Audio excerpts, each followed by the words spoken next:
I just dropped you. Hello, welcome back to the channel. So today, I feel like I'm just putting out loads of controversial opinions at the minute. Maybe I'm just like, I've been storing up these opinions and now I'm just ready to let rip with it all. I don't know. Or I just want to upset as many people as possible. I genuinely don't know what this is.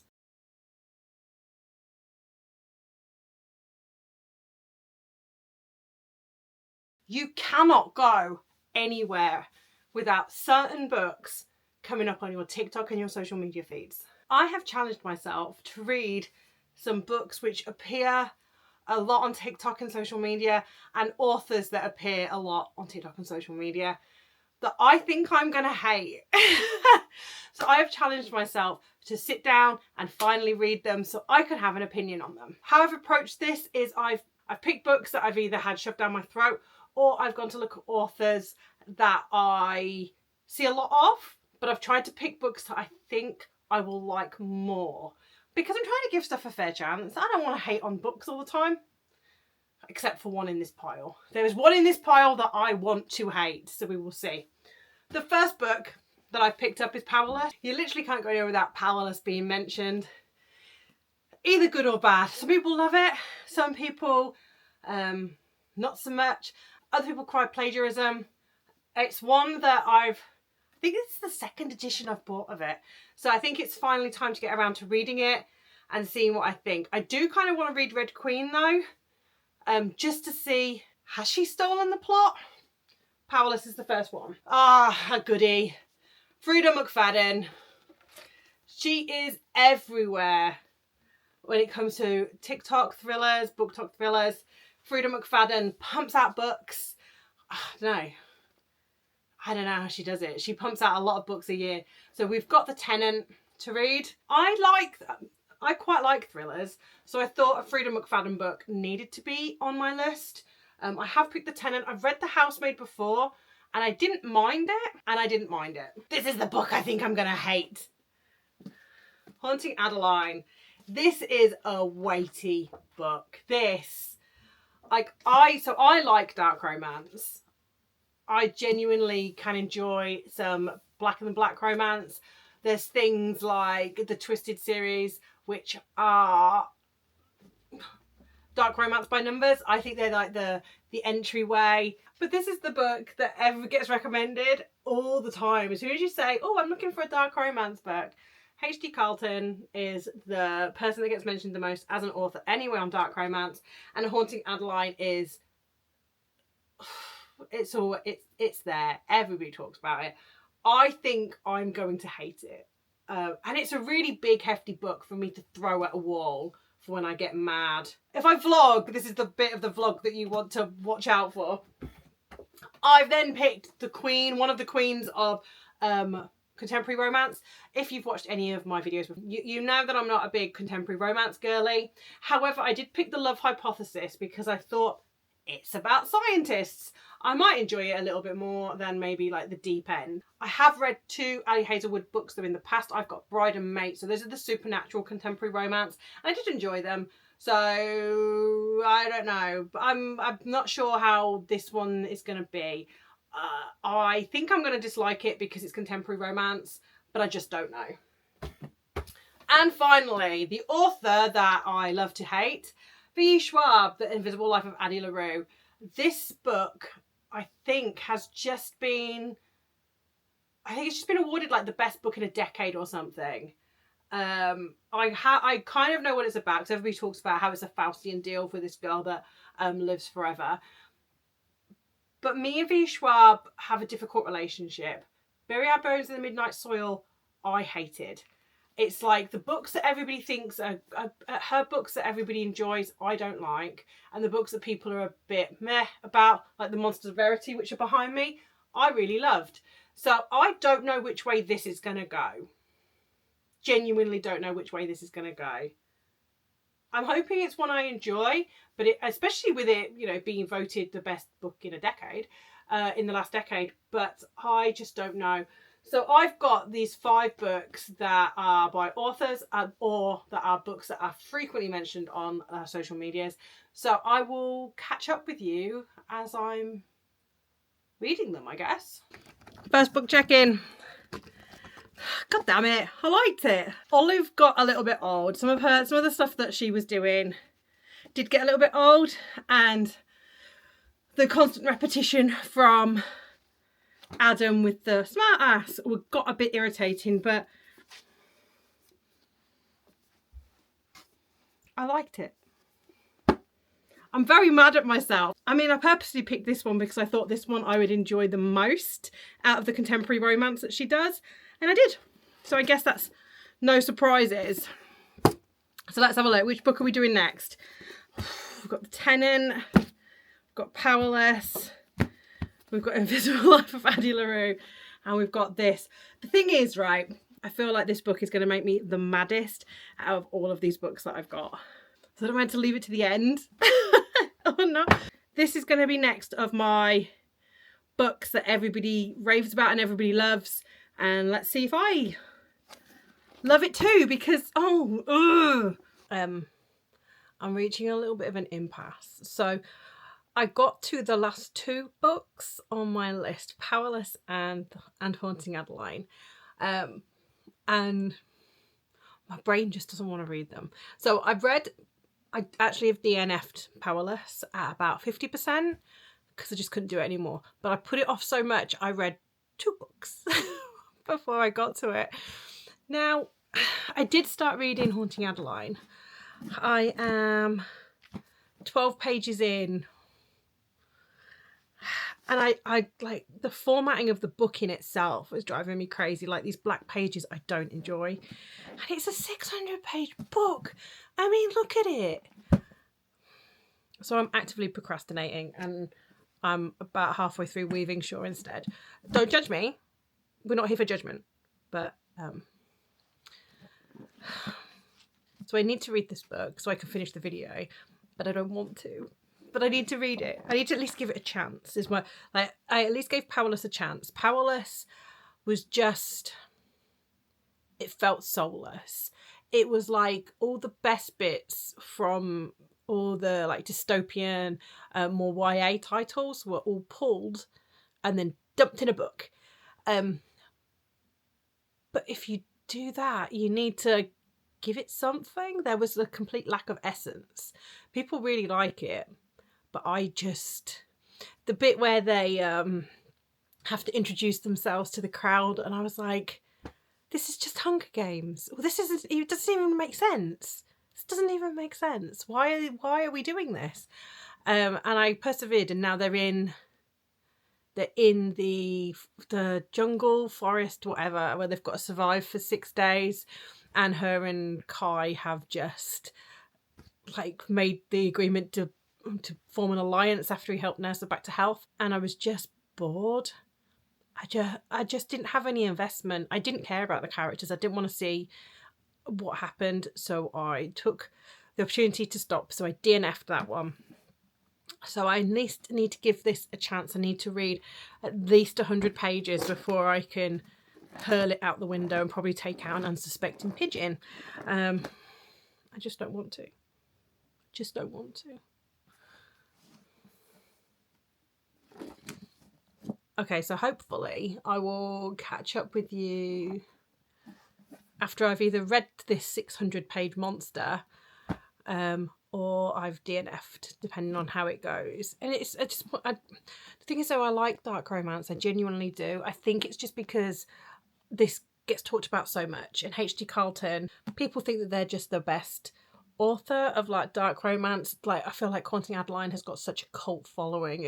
It's a bit like ACOTAR. It's like ride or die, and it's one that I've just avoided.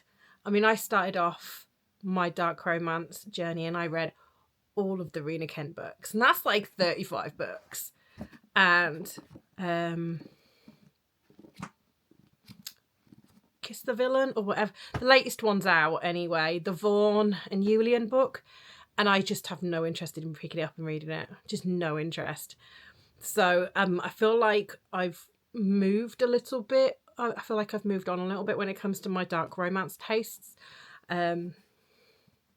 I feel like if I'd read this at the beginning, it would have been a different story. Although, you know, I've read some Lee Rivers recently, so, you know, Who am I? Who am I, right? Again, I'm just procrastinating because I don't want to read this. I kind of want to finish Weaving Shore because that's got really interesting. They're like about to go to Weaving Shore, and I was like, oh, and like, who is like St. Silas? Like, what's his deal? They've started alluding to something. So like, but then I found out that it's a standalone, and it's not a standalone. I thought it was a standalone, and now I'm very mad because it only came out in February, and I know that I'm enjoying it, and I'm probably going to get left on a cliffhanger, and then I have to wait. And I'm a very impatient person. Oh, future me will catch up with you in a second. I mean, I'm only about to start chapter 3. I just read Zaid's first chapter, which is chapter 2. And every part of me cringed through the whole thing. His whole narrative made me go, ugh. Right, I'm going to give it to at least chapter 5 because I'm only on page 33. Alright, to at least chapter 5. At least chapter 5 because this is next level of hell. I mean, his inner voice is so cringy. He's cringy edgelord that makes me hate everything in life. So, chapter 5. I'm giving it to chapter 5. It's on its notice, all right? Chapter 5 and it's done. Oh, look. This is how much I was putting off this book. I even did exercise.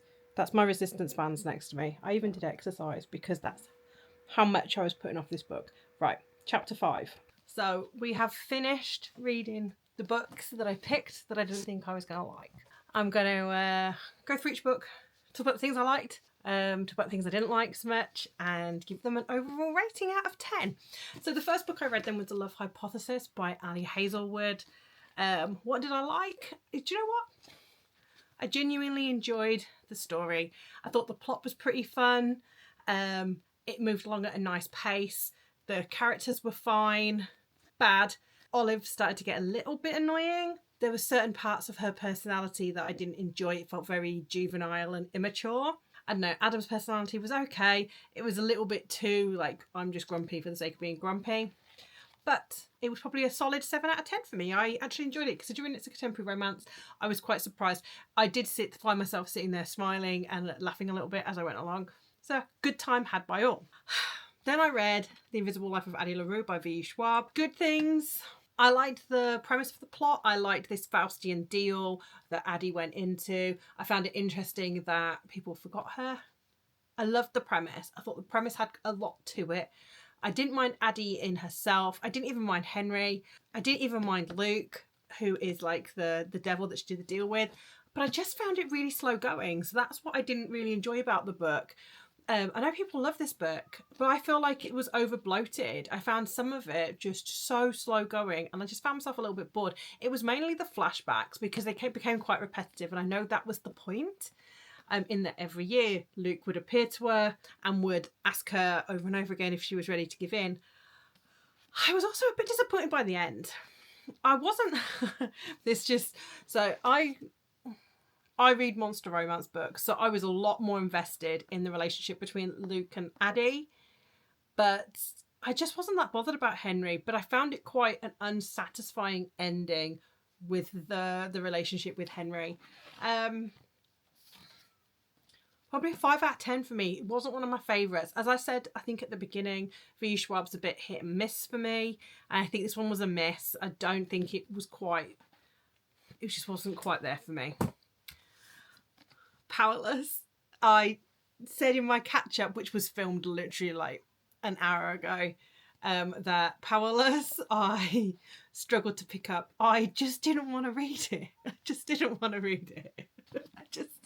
Like I said, I think this is the third time I've actually bought this book. I think I had it on Kindle and I've got another copy and then I don't know where that went, and then I've got this. I think I just keep losing it on purpose.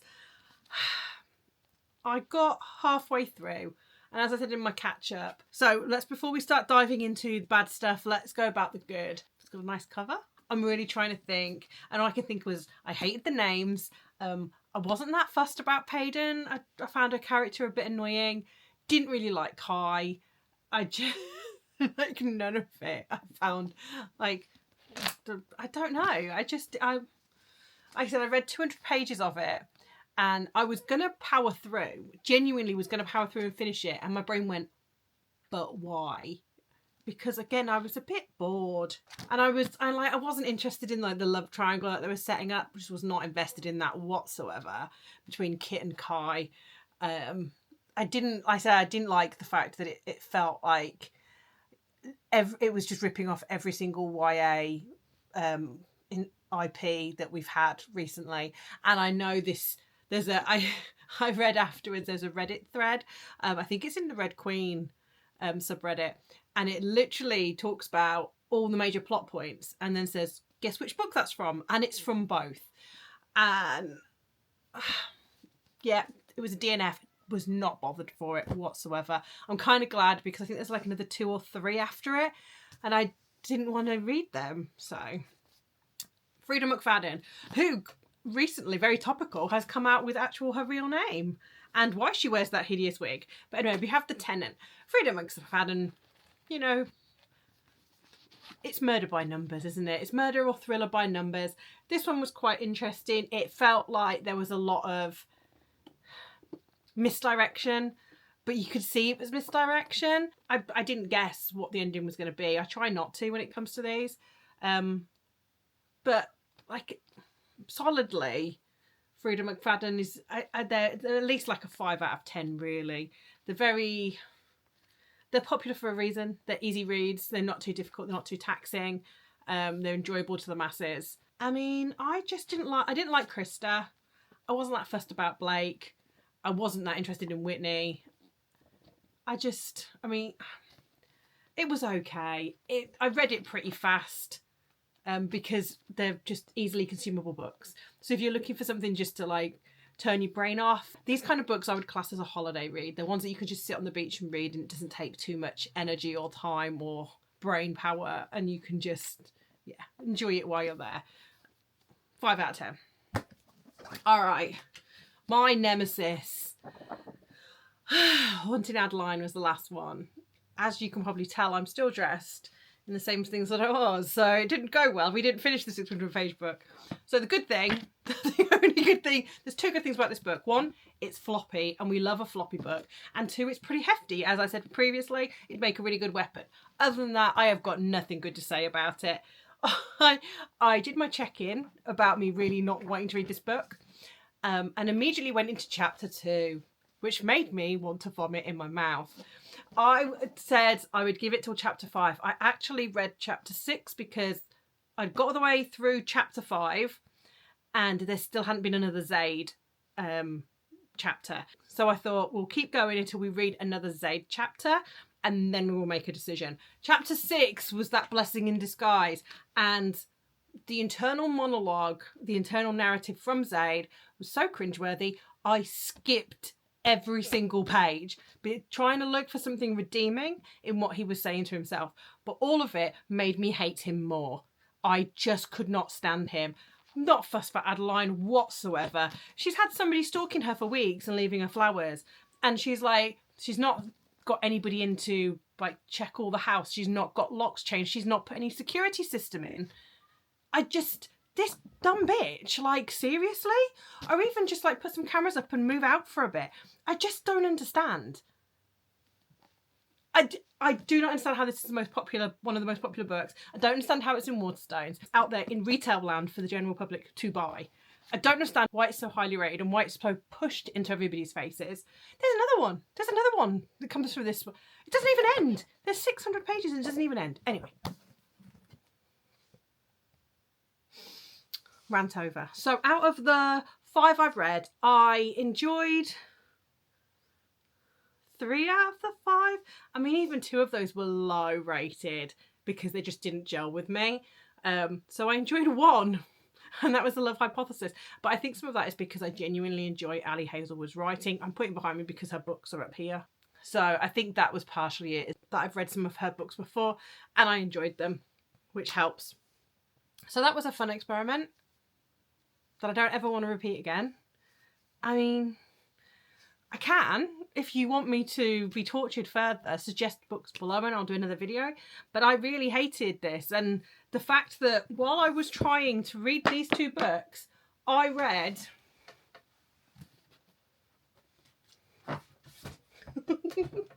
I read these two books because I couldn't bring myself to read these two. I think that says it all, really.